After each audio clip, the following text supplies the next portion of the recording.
Textile میں بھی استعمال ہوتا ہے, جینس میں بھی استعمال ہوتا ہے, اور کئی بہت سے پروڈکٹس ہیں جس میں استعمال ہوتا ہے. دوائیاں بنتی ہیں, اس کے لیے بہت ہی زیادہ کارآمد ہے. دیکھیں اس میں جو انٹرنیشنل مارکیٹ ہے 2026 تک تقریباً $100 ارب کی ہو جائے گی. 2 سالوں میں اس کی ہماری جو ایکسپورٹس ہیں اس پہ کم از کم $1.5 سے $2 ارب کا امپیکٹ آئے گا. ہم نے ٹیکسٹائل انڈسٹری کو, جس کو سب اسٹیک ہولڈرز کو ہم نے بلا کے ان سے مشورے لے کے ان کی ریکوائرمنٹس کو مد رکھتے ہوئے ہم نے یہ پالیسی بنائی ہے.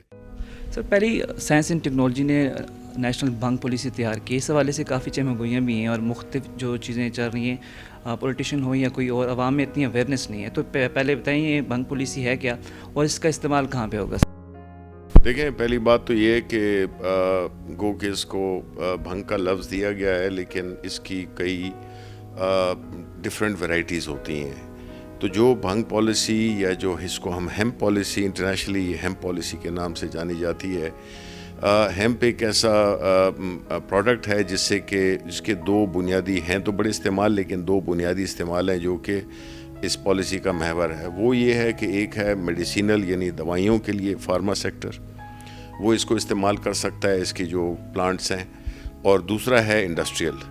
اب جو انڈسٹریل ہیمپ ہے وہ اس کا پلانٹ ڈفرینٹ ہوتا ہے, اور جو میڈیسینل ہے جو دوائیوں کے لیے استعمال ہوتا ہے اس کی ڈفرینٹ قسم ہے پلانٹ کی. اب یہ جو ہے جو انڈسٹریل ہیمپ ہے یہ میرا خیال ہے کہ ایک انقلابی قدم ہوگا. ہماری جو کاٹن کی انڈسٹری ہے جس میں کہ ٹیکسٹائل خاص طور پہ کاٹن استعمال کرتے ہیں, تو اس میں یہ ایک بہت ہی ایک زبردست قسم کا پروڈکٹ ہے جو کہ اس کے فائبر سے, ہیمپ کے فائبر سے بنتا ہے, جو کہ کاٹن کو تقریباً ریپلیس بھی کر سکتا ہے. اور اس قسم کی اس کی مارکیٹ انٹرنیشنل مارکیٹ ہے, اور وہ ٹیکسٹائل میں بھی استعمال ہوتا ہے, جینس میں بھی استعمال ہوتا ہے, اور کئی بہت سے پروڈکٹس ہیں جس میں استعمال ہوتا ہے. آپ کے کاغذ بنانے میں استعمال ہوتا ہے, آپ کے وہ گاڑی کے اس میں BMW نے استعمال کیا ہوا ہے ایک پورشن اس کا 10% آف دیئر, وہ اس میں مرسیڈیز میں بھی ہے. تو مطلب ہے کہ اس کی بہت زیادہ انڈسٹریل یوز کی ورائٹیز ہیں. تو ہم چاہتے تھے کہ ہم اس پرٹیکولر پروڈکٹ کو جو کہ ہمارے ملک میں جو ہماری آب و ہوا ہے اس سے بھی پیدا ہوتی ہے, اور اس کے لیے ریسٹرکشنز بنا دی ہیں کہ جی اس میں جو وہ کنٹینٹ ہوگا اس کا جو کہ مس یوز نہیں ہو سکتا, وہ اس کے لیے ایک خاص معیار کیا ہوا ہے. اور پھر دوسری بات یہ ہے کہ اس میں جو مس یوز کا جو خطرہ ہوتا ہے وہ اس میں ہو ہی نہیں سکتا, کیونکہ یہ جو سیڈز ہوں گے جو کہ اس کو مانیٹر کرے گی اینٹی نارکوٹکس والے, کامرس والے, ایگریکلچر والے, اور لیڈ منسٹری ہے سائنس ٹیکنالوجی کی منسٹری ہے. تو یہ اس کو وہ کریں گے, مینیج کریں گے. دوسری جو ہے میڈیسینل ہے وہ ہے دوائیوں کے لیے استعمال ہوتی ہے, آپ کے کینسر کے پیشنٹس کے لیے, اور پین ریلیونگ پروڈکٹس بنتے ہیں. مطلب $بلینز کی انٹرنیشنل مارکیٹ ہے. ہم خود امپورٹ کرتے ہیں, ہیمپ کو بھی امپورٹ کرتے ہیں, جو فائبر ہے ہیمپ کا وہ ہم امپورٹ کرتے ہیں $ملینز, وہ بھی سبسٹیچیوٹ ہو جائے گا. اور اس میں جو ہے جو میڈیسینل سائیڈ ہے اس میں ہم جو دوائیاں بنتی ہیں اس کے لیے بہت ہی زیادہ کارآمد ہے. تو جن لوگوں کو اس کے بارے میں نہیں پتہ ہے, ظاہر ہے کہ اس کا ایک اس سے ہی رہا ہے, ایک تعلق رہا ہے, نشے سے رہا ہے, تو وہ اس کا گو کہ کوئی تعلق ہی نہیں ہے اس کے ساتھ. تو یہ پالیسی بنی اس لیے ہے کہ کس طرح سے انٹرنیشنل جتنے بھی قوانین ہیں, جتنے بھی ریگولیٹری فریم ورکس ہیں, اس کے اندر رہتے ہوئے ایک ایسا پلانٹ وہ کیا, ایسی پالیسی بنائی جائے جو کہ اس کی جو لیگل سائیڈ ہے اس بزنس کی اس پہ کیپٹلائز کرے اور اس سے فائدہ اٹھائے. کہاں کاشت کر رہے ہیں, کون سے علاقے آپ نے چوز کیے ہیں جیسے ہری پور میں, اس کے علاوہ کون سے ایسے دیگر علاقے ہیں جہاں پہ آپ نے اس کو کاشت کرنا ہے, اور اس کے علاوہ جو مینجمنٹ والی سائڈ ہے اس کے مینجمنٹ کے لیے کیا کیا کر رہے ہیں آپ؟ دیکھیں جہاں تک علاقوں کا تعلق ہے تو ظاہر ہے کہ اس کی ایک طریقہ کار ہے, اس کی لائسنسز کی. صرف لائسنسیز جو ہوں گے وہ ایک خاص کنڈیشنز کو پورا کریں گے, اس کی بنیاد پہ ان کو لائسنس ملے گا.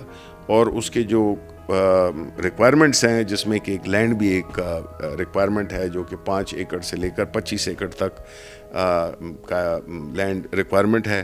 اور پھر اس کے ساتھ ساتھ ایسی جگہوں پہ جس میں کہ وہ ہو سکے، ان کی مانیٹرنگ بھی ہو سکے، چونکہ اینٹی نارکوٹکس کا بھی ایک رول ہے منسٹری کا.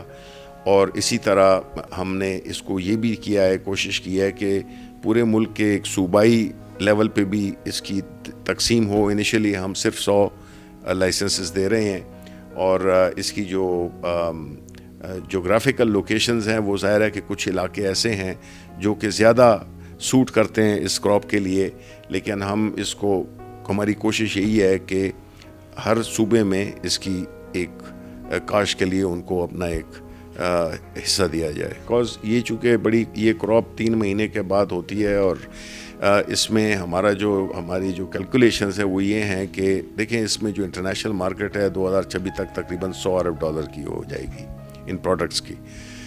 ہماری کوشش یہ ہے کہ ہم کم از کم اس کا 3 سے 5% شیئر جو ہے تو ہم اگلے 3-4 سالوں میں اس کو حاصل کریں. تو ہم بات کر رہے ہیں کہ $5-6 بلین کی، کہ ہماری جو ایکسپورٹس ہیں اس میں ایکسپورٹس اور جو امپورٹ سبسٹیٹیوشن، جو کہ میں نے کہا کہ فائبر جو ٹیکسٹائل کے لیے امپورٹ ہوتا ہے وہ ابھی ہمارے ادھر لوکلی اگنا شروع ہو جائے گا. تو ہم اس کا دیکھ رہے ہیں کہ شارٹ رن میں 2 سالوں میں ہی اس کے جو ہے نا، یہ لو ہینگنگ فروٹ ہے، 2 سالوں میں اس کی ہماری جو ایکسپورٹس ہیں اس پہ کم از کم $1.5 سے $2 ارب کا امپیکٹ آئے گا. اور اگلے 4 سالوں میں میں یہ سمجھتا ہوں کہ یہ $5 سے $6 ارب ہو سکتا ہے. دیکھیں وہ تو ظاہر ہے کہ جو دوائیاں اس پروڈکٹ کے سے بنتی ہیں، ظاہر ہے وہ اس کی قیمتیں تو بہت کم ہو جائیں گی. اب اسپیشلی کئی کینسر پیشنٹس ہمیں ملے ہیں جو کہ یہ دوائیاں امپورٹ کرتے ہیں، بڑی مہنگی دوائیں ہیں. تو جب اس کا جو را مٹیریل ہے وہ ہمارے ملک میں بننا شروع ہو جائے گا تو ظاہر ہے کہ اس کی قیمتیں نہ صرف نیچے آ جائیں گی بلکہ وہ جو امپورٹ ہم کرتے تھے وہ بھی نہیں کریں گے. تو ہمیں اس لحاظ سے ڈبل فائدہ ہے. دیکھیں میں آپ کو ایک اس کی سائڈ سٹوری بتاتا ہوں کہ فار ایگزامپل بچھو جو ہے تو ایک خطرناک اور ایک نیگیٹو کونوٹیشن کا ایک پایا جاتا ہے ایک اسپیشی، ٹھیک ہے. لیکن آپ کو یقینی آئے گا جب میں آپ کو بتاؤں کہ جو بچھوؤں سے جو ایکسٹریکٹ کیا ہوا زہر ہوتا ہے وہ کتنی دوائیوں میں استعمال ہوتا ہے، اور وہ کتنے ملینز آف ڈالر میں وہ 1 گرام اس کا ملتا ہے. تو ڈیپینڈ کرتا ہے کہ آپ اگر ایک چیز اس کا جو فائدہ ہے جو کہ دوائیوں میں ہے، صحت کے لیے ہے، اور آپ کی انڈسٹری میں بھی اس کا انپٹ آ سکتا ہے.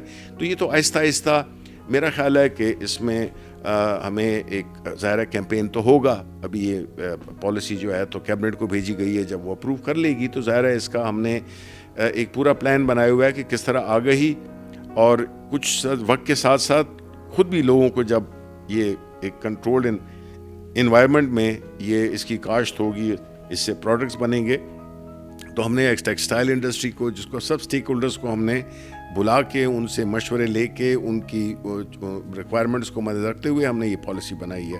اب ان کا بھی یہ فرض بنتا ہے، جو فارما سیکٹر ہے، ٹیکسٹائل ہے، دونوں بڑے پیسے والے سیکٹر ہیں، تو ان کو بھی چاہیے کہ وہ آگہی کے لیے ایک کیمپین کریں اور عوام کو بتا سکیں کہ جی اس سے فوائد کیا ہو سکتے ہیں.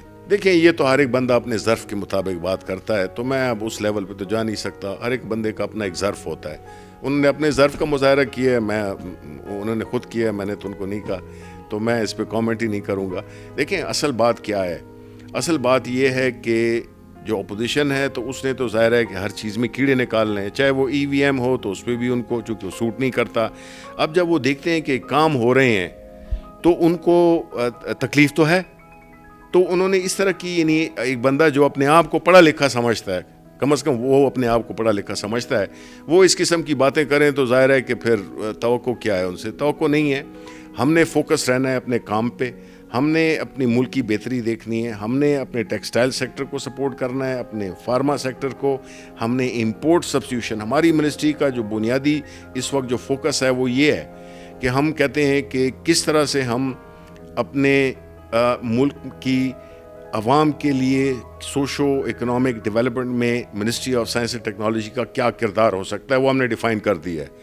اور ہم عملی چیزیں کر رہے ہیں. اگر آپ ہمارا دیکھیں، ہم نے پنکھوں میں ایک ریسرچ کی تھی، اس کو نئی ٹیکنالوجی اس میں لے آئے، 3400 میگا واٹ کی سیونگ ہوگی، یہ اربوں ڈالر کی سیونگ ہے. اسی طرح اب ہم گیس کی جو ویسٹیج ہے، گیزرز ہو گئے، پاور پلانٹس میں جو گیس استعمال ہو رہی ہے بے تحاشا اور بڑے ان ایفیشینٹ طریقے سے، ہمارا مقصد یہ ہے کہ ہم کس طرح سے اپنا رول ادا کریں کہ اس ملک کو اکنامکلی اور سوشلی اس کا فائدہ ملے. اب کوئی اس کو مذاق بناتا ہے تو یہ تو ان کی مرضی ہے, لیکن ہم فوکسڈ ہیں اور ہم نے یہ کام کرنا ہے.